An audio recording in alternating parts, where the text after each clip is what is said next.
जय हिंद दोस्तों।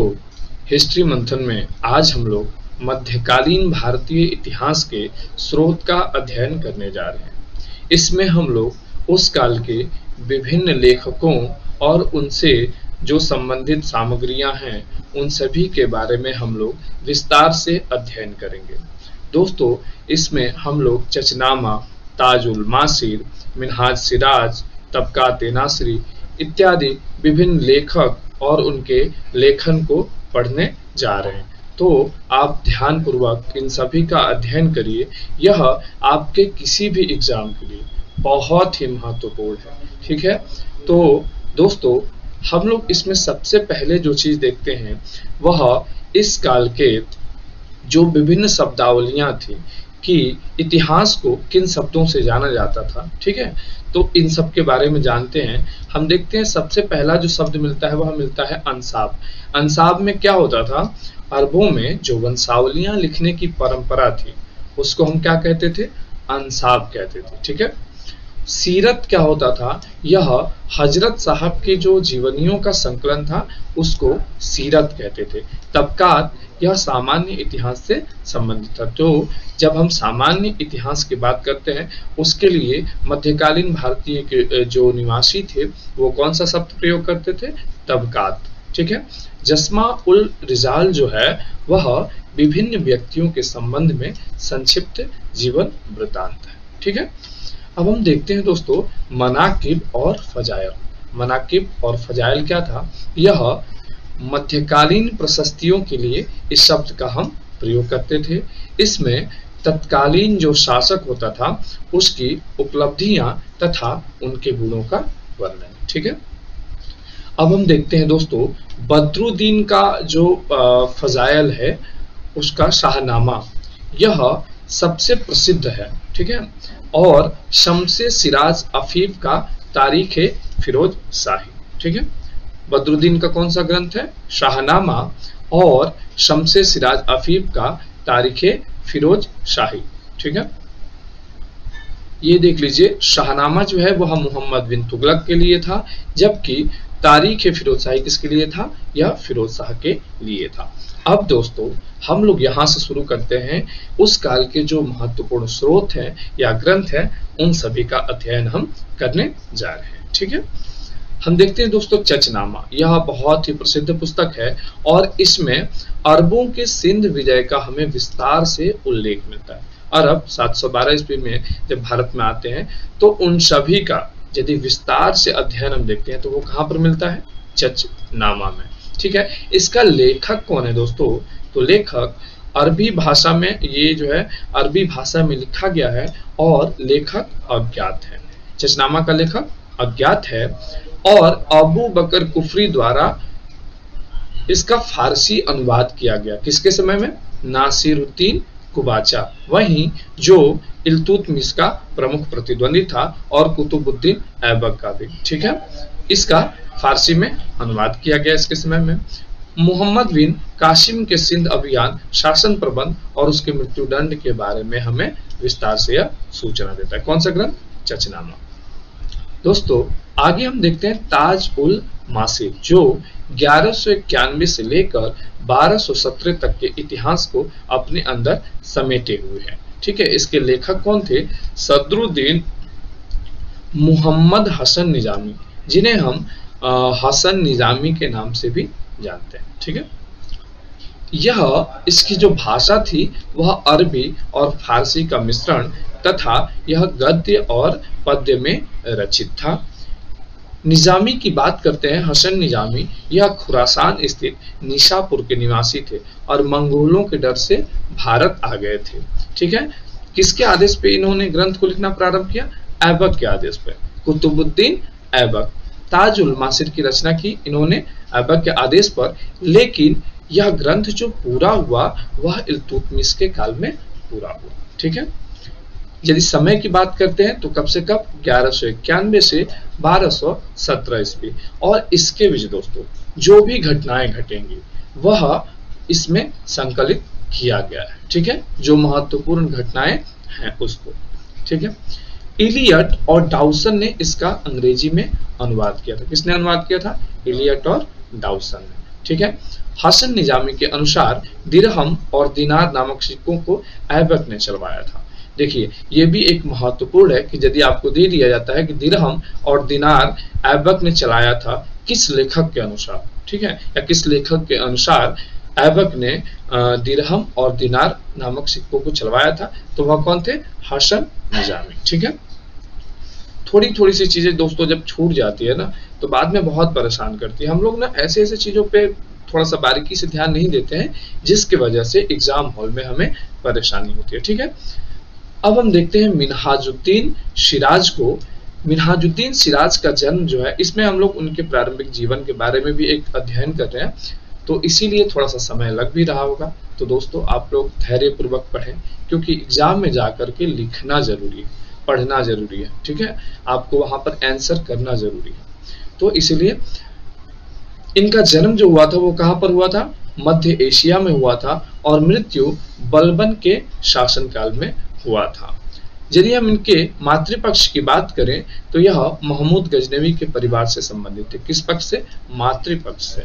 1227 में यह उच्च पहुंचे तथा नासिरुद्दीन कुबाचा ने फिरोजी मदरसा में इन्हें नियुक्त किया था। दोस्तों इनसे यह सवाल पूछा जा चुका है, फिरोजी मदरसा में जो नियुक्ति हुई थी। ठीक है।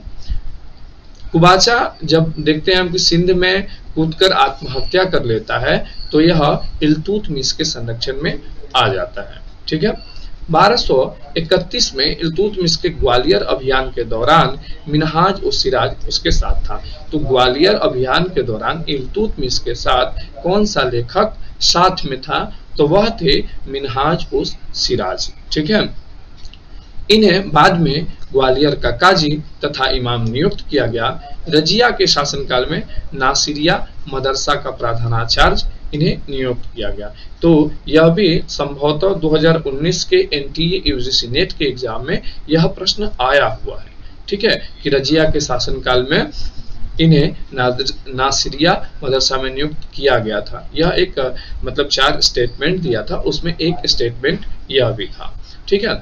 इल्तुतमिश के बारे में इनका एक कथन है कि कोई भी राजा इतना दयालु, सहानुभूति रखने वाला, विद्वानों तथा वृद्धों के प्रति श्रद्धालु अपने प्रयास से साम्राज्य पर कभी आसीन नहीं हुआ। यह इनका कोटेशन है इल्तुतमिश के बारे में। तो यह भी सीधे सीधे कोटेशन ही दे दिया जाता है, और यह पूछ दिया जाता है कि यह किस लेखक ने कहा है या फिर किस शासक के बारे में यह वर्णन है। ठीक है। तबकात ए नासिरी इन्होंने नासिरुद्दीन महमूद को समर्पित किया था। ठीक है, और इसे दिल्ली का आदर्श सुल्तान इन्होंने बताया। ठीक है। चलिए तबकात ए नासिरी की हम बात करते हैं, जिसमें 1227 से 1259 ईस्वी तक की कहानियां वर्णित है। यह जो भाषा है इसकी वह फारसी है, और यह 23 अध्यायों में विभक्त है। ठीक है। इसमें हम भारत पर तुर्क आक्रमण, दिल्ली में सल्तनत की स्थापना, इल्तुतमिश और रजिया के शासनकाल के अध्ययन के लिए यह एकमात्र समकालीन और प्रमाणिक स्रोत है। ठीक है। आगे हम देखते हैं कि 1227 से लेकर 1259 ईस्वी तक दरबार से जुड़े जितने भी अमीर, गवर्नर तथा प्रसिद्ध जो व्यक्ति थे, उनके जीवन वृत्तांत भी इसमें दिए गए हैं। तो ये हम लोग बात कर रहे थे तबकात ए नासिरी 1227 से लेकर 1259 ईस्वी तक की कहानियां। ठीक है। तो आपको मैं डेटिंग इसलिए भी बता रहा हूँ कि आपको डेटिंग याद रहे कि यह लेखक कब आता है और किसके बारे में। जब डेट आपको याद होगा तो आप ये कंफर्म होंगे कि यह किस शासक के बारे में कही जा रही होगी बातें, या फिर कहाँ तक इस लेखक का दायरा है। ठीक है। आगे हम बात करते हैं जियाउद्दीन बर्नी, और यह भी एक महत्वपूर्ण लेखक है। ठीक है। इनका जन्म जो है वह 1285 ईस्वी सैयद परिवार में हुआ था। 17 वर्षों तक यह मोहम्मद बिन तुगलक के संरक्षण में रहे। लेकिन दोस्तों जब हम देखेंगे कि इन्होंने सबसे ज्यादा किसी की आलोचना की है तो वह है मोहम्मद बिन तुगलक। ठीक है। मोहम्मद बिन तुगलक को इन्होंने काफी मतलब आलोचना इन्होंने की है। ठीक है। वह शरीयत के नियमों और आदर्शों से काफी स्वतंत्र था। यह स्टेटमेंट इनका मोहम्मद बिन तुगलक के बारे में है। वह सुल्तान को दयालु तथा रक्त पिपासु दोनों कहता है। यह कोटेशन इनका बहुत ही फेमस है कि सुल्तान को दयालु तथा रक्त पिपासु किसने कहा था, यानी मोहम्मद बिन तुगलक को, तो वह थे जियाउद्दीन बर्नी। मैंने कहा ना दोस्तों कि यह सबसे ज्यादा दिन तक मोहम्मद बिन तुगलक के संरक्षण में रहते हैं, लेकिन यह उनके सबसे बड़े आलोचक माने जाते हैं। ठीक है, फिरोज शाह के काल में यह शाही कृपा से वंचित हो गए और इनको मतलब इनका ऐसा भी समय आया कि यह जेल में भी इनको समय बिताना पड़ा। इनकी रचना जो है केवल अमीर और कुलीन वर्ग के लिए लिखी गई थी। बर्नी फिरोज शाह को आदर्श और श्रेष्ठ सुल्तान मानता था तथा उसके शासन में शांति का मुख्य कारण उलेमा वर्ग के समर्थन को बताता है। यह बात सही भी है कि फिरोज शाह जो है कि सभी को खुश करने की राजनीति करता है, ठीक है, और उलेमा वर्ग को खुश करने के लिए यह कई प्रकार के लोगों पे प्रताड़ना भी करता है और कई प्रकार की छूट भी देता है। ठीक है, इसने इतिहास को महान विधा माना है। अब हम बात करते हैं इनके लेखन तारीख फिरोज शाही की, जो 1239 से 1359 ईस्वी तक की कहानियां इसमें वर्णित है। लेखक कौन है? जियाउद्दीन बर्नी। तारीख फिरोज शाही 1239 से 1359। भाषा फारसी। अंग्रेजी अनुवाद इलियट और डाउसन ने। देखिए, इलियट और डाउसन ने बहुत सारे मध्यकालीन ग्रंथों का अंग्रेजी अनुवाद किया है। इसमें 1239 से लेकर 1359 ईस्वी तक का इतिहास वर्णित है। और इसे यदि हम देखें कि मिनहाज और सिराज का जो तबकात ए नासरी था, इसे उसका उत्तर भाग भी कहते हैं। ठीक है, तो यदि आपसे ऐसा भी प्रश्न पूछा जाता है कि उत्तर भाग कौन सा है, तो वह तारीख फिरोज शाही है और तबकात ए नासरी का उत्तर भाग है। इसमें हम देखते हैं कि बलबन से लेकर फिरोज शाह तुगलक के शासन के 6ठे वर्षों तक 9 शासकों का उल्लेख इसमें मिलता है तथा भूमि कर के प्रबंध का विस्तार पूर्वक इसमें वर्णन किया गया है। अलाउद्दीन के बाजार व्यवस्था का उल्लेख करते हुए इन्होंने हिंदू और काफिर को मतलब सबक सिखाने की बात ये करते हैं और कहते हैं कि अलाउद्दीन मतलब बाजार व्यवस्था इसीलिए लाया कि वह हिंदुओं और काफिरों को दंड देना चाहता था। ठीक है, यह तुगलक की मुद्रा व्यवस्था का वर्णन करते हुए लिखते हैं कि प्रत्येक हिंदू का घर टकसाल बन गया था। आपको ज्ञात हो कि मोहम्मद बिन तुगलक ने सांकेतिक मुद्रा जारी किया था, जिसमें इसी को लेकर के इनका स्टेटमेंट है कि प्रत्येक हिंदू का घर टकसाल बन गया था। ठीक है, और यदि हम अलाउद्दीन के बाजार नियंत्रण प्रणाली का देखें तो सबसे प्रमाणिक विवरण इसी में मिलता है। किसमें? तारीख फिरोज शाही में। ठीक है, इब्न बतूता का रहला तथा अमीर खुसरो की पुस्तक खजाइनुल फुतूह से भी अलाउद्दीन के बाजार व्यवस्था का वर्णन हमें मिलता है। तो किसमें किसमें बाजार व्यवस्था का वर्णन मिलता है? तो वह तारीख फिरोज शाही जो जियाउद्दीन बर्नी की है, अमीर खुसरो की पुस्तक खजाइनुल फुतूह और इब्न बतूता का रहला। अब हम बात करते हैं इनके दूसरे ग्रंथ फतवा ए जहांदारी। फतवा ए जहांदारी यह तारीख फिरोज शाही का ही पूरक खंड है और इसमें यह आदर्श जो राजनीति होती है उसकी बात करते हैं और सल्तनत काल की राजनीति का विशद वर्णन करते हैं। आदर्श शासकों के गुणों का भी इसमें उल्लेख करते हैं और तारीख फिरोज शाही के लेखन के बाद इनको जेल से छोड़ दिया गया था। ठीक है, अब हम दूसरी बात करते हैं, दूसरी तारीख फिरोज शाही की, जिसके लेखक हैं शम्स सिराज अफीफ। ठीक है, जिनको हम अफीफ के नाम से भी केवल अफीफ ही कहते हैं और जहां पूरा नाम होगा वहां शम्स सिराज अफीफ होगा। यह 90 मुकदमाओं अर्थात अध्याय में, मुकदमा मतलब अध्याय में विभक्त था। इसमें तैमूर के आक्रमण के पश्चात इस ग्रंथ को लिखा गया था। संरक्षक कौन होगा? फिरोज शाह तुगलक। नाम से ही क्लियर होता है कि तारीख फिरोज शाही, फिरोज शाह तुगलक इसके संरक्षक होते हैं। इसमें फिरोज शाह के काल के जो विभिन्न गतिविधियां हैं उन सभी की जानकारी मिलती है, जैसे नहरें बनवाना, बाग लगवाना, शाही टकसाल के कार्यविधि, खाद्य पदार्थों के मूल्य, सिक्का ढलाई के ब्यौरे, उत्सव समारोह, राजस्व इत्यादि विशद वर्णन हमें उसके समय का मिलता है। ठीक है, फिरोज शाह के बारे में इसका एक कोटेशन है जिसको आपको जानना जरूरी है इसमें इनके जनता के घर अन्न, संपत्ति, घोड़े तथा फर्नीचर से भरे पड़े थे। कोई स्त्री ऐसी नहीं थी जिसके पास आभूषण ना हो। तो यदि यह कोटेशन आपको दिया जाता है और पूछा जाता है कि यह किसका कोटेशन है, तो आप उनको नाम बताइए कि अफीफ का है या फिर किस शासक के बारे में वर्णन है। तो यह किसके बारे में है? फिरोज शाह तुगलक के बारे में।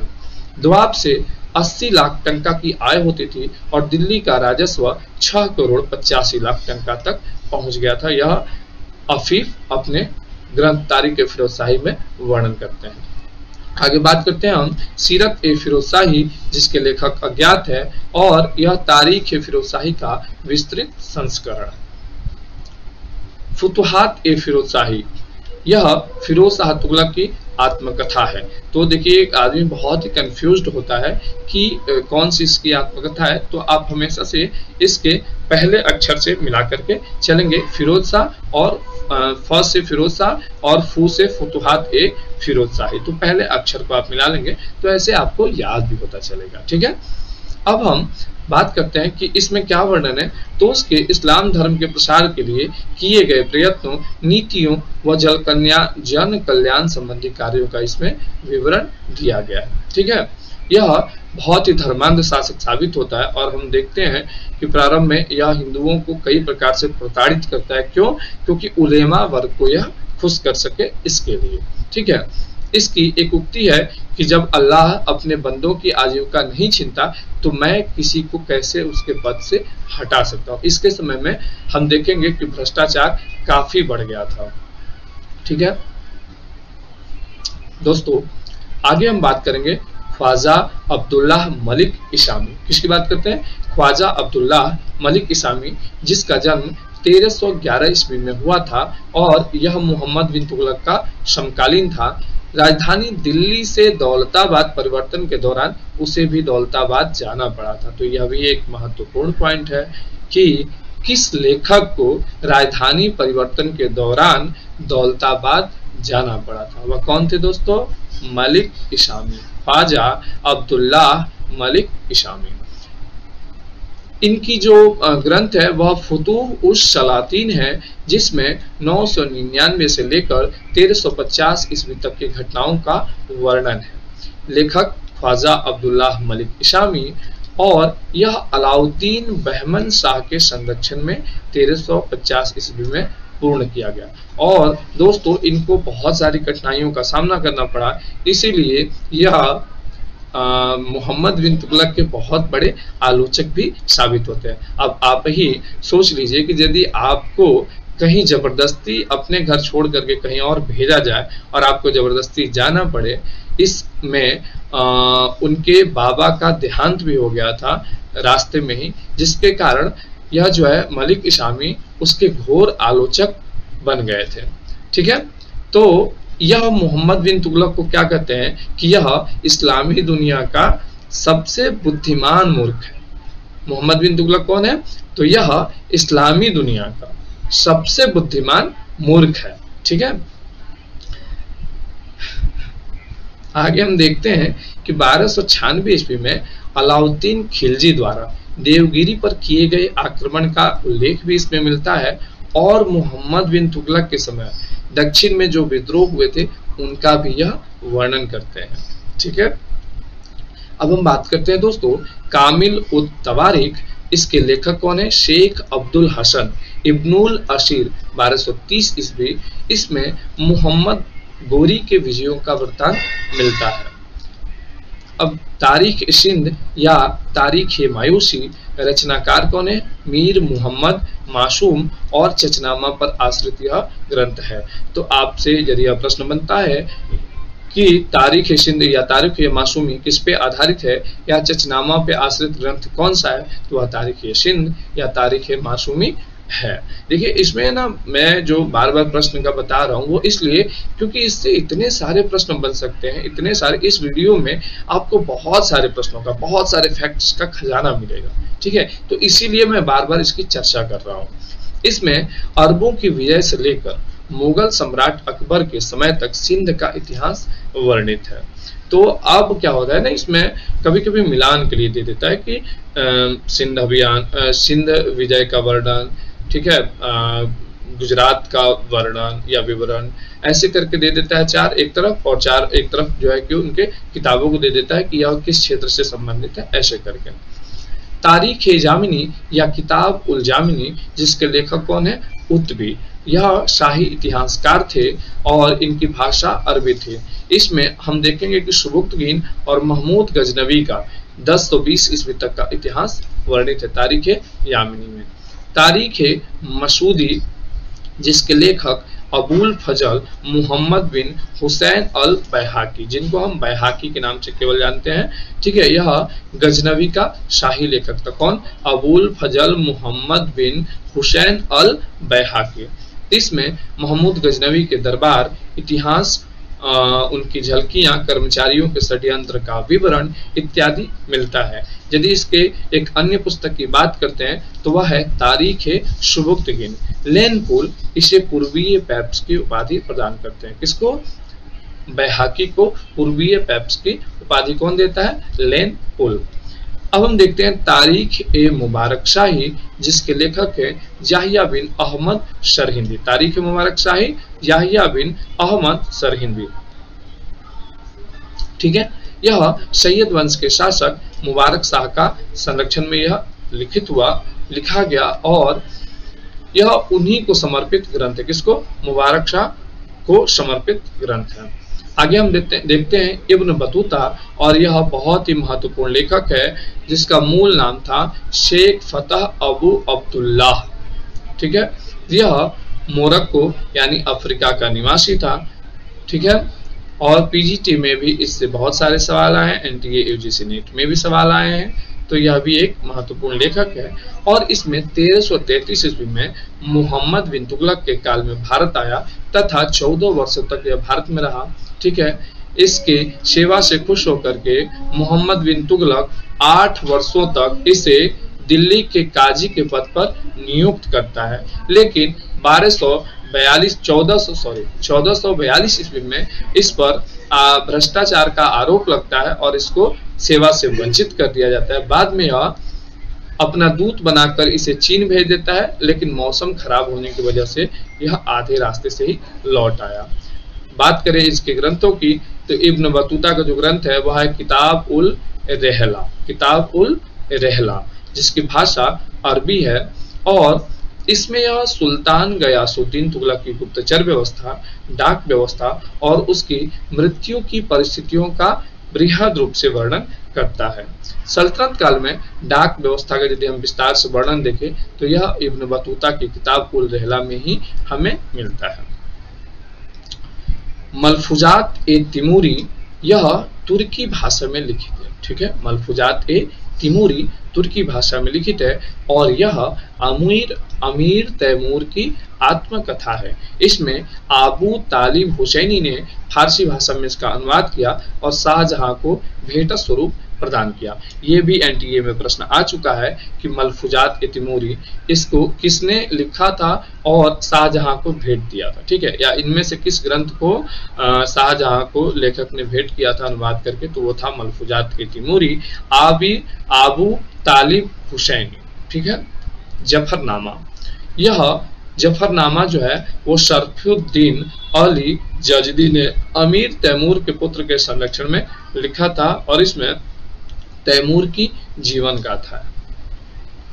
वाकिया-ए-मुस्ताकी और तारीख-ए-मुस्ताकी, इन दोनों ग्रंथों की रचना किसने किया था? शेख रिज़्कुल्लाह। वाकिया-ए-मुस्ताकी और तारीख-ए-मुस्ताकी, इसमें लोदी और सूर वंशों के अतिरिक्त मालवा और गुजरात के जो अफगान राजवंश हैं उनके बारे में विस्तार से वर्णन मिलता है।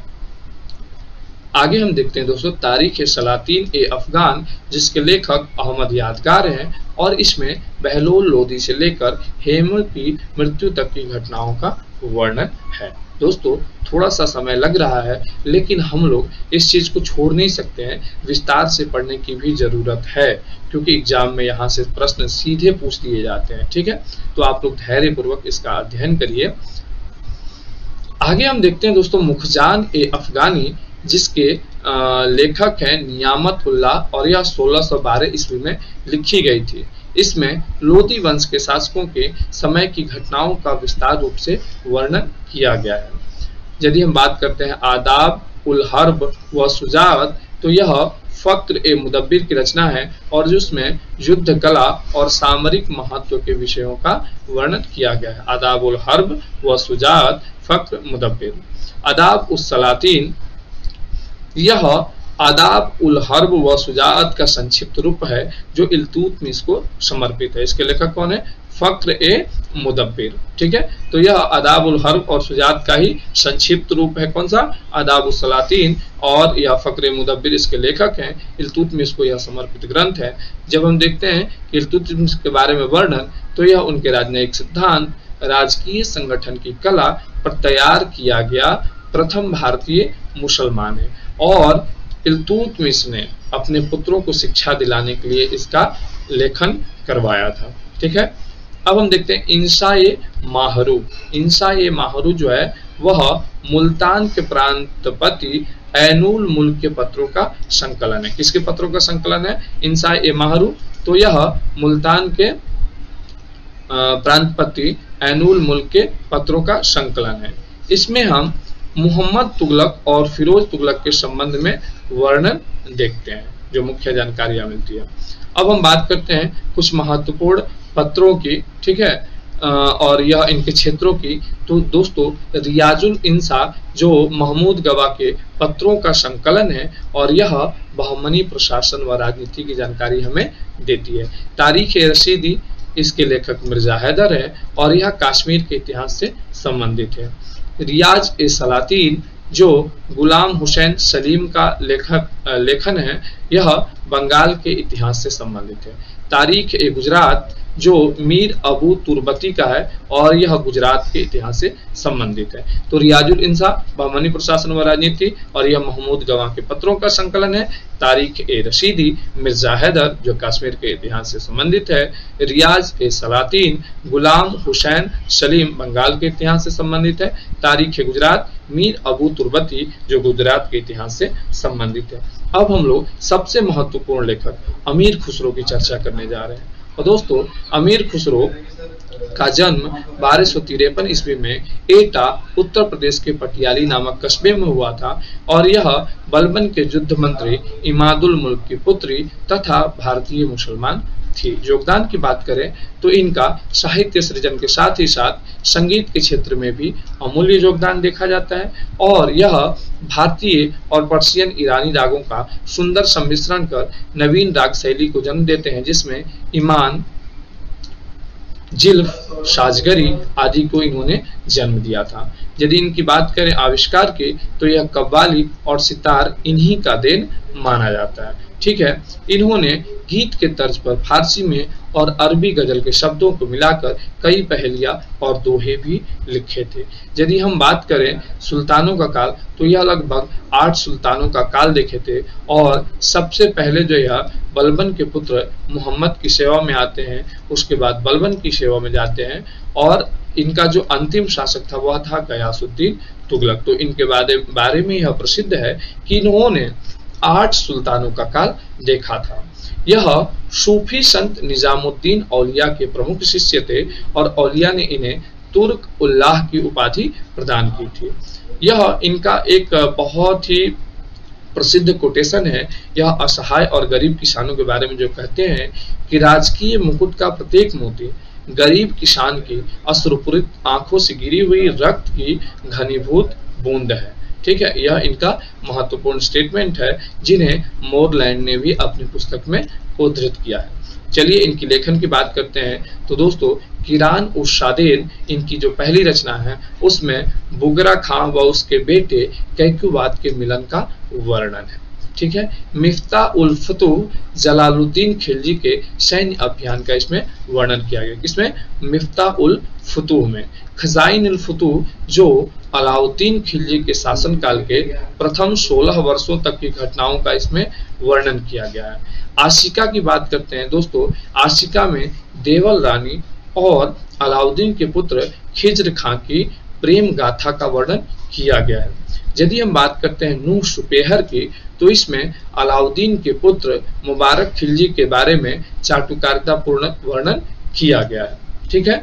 तुगलकनामा गयासुद्दीन तुगलक द्वारा दिल्ली के सिंहासन को प्राप्त करने का विवरण है, और इनकी आखिरी रचना जो है एजाज खुसरवी, जो सूफी मत से संबंधित जानकारियां हमें प्रदान करती है। दोस्तों, हम लोग आगे इनके लिए एक विशेष वीडियो बनाएंगे जिसमें हम केवल इन्हीं का अध्ययन करेंगे, अमीर खुसरो का। ठीक है, तो अलग से भी एक डिटेल्स वीडियो इनके बारे में बनाया जाएगा। अब हम उस काल के ये विभिन्न जो ग्रंथ हैं उनके भी लिस्ट हैं, लेखक और उनके रचना। ठीक है, तो ये भी आप एक बार पूरा लिस्ट देख लीजिएगा और इसका अध्ययन कर लीजिएगा। आगे वीडियो में दोस्तों हम लोग इससे संबंधित जो एनटीए यूजीसी नेट में प्रश्न पूछे गए हैं उन सभी को भी देखेंगे, ताकि हमें यह ज्ञात हो जाए कि प्रश्न किस प्रकार से आते हैं। ठीक है, तो आप इस वीडियो को अच्छे से देखिए और अपने तैयारी को कंटिन्यू रखिए। यदि आपको वीडियो अच्छे लगते हो तो इसको लाइक करिएगा और चैनल को सब्सक्राइब कर लीजिए। धन्यवाद। जय हिंद, जय भारत।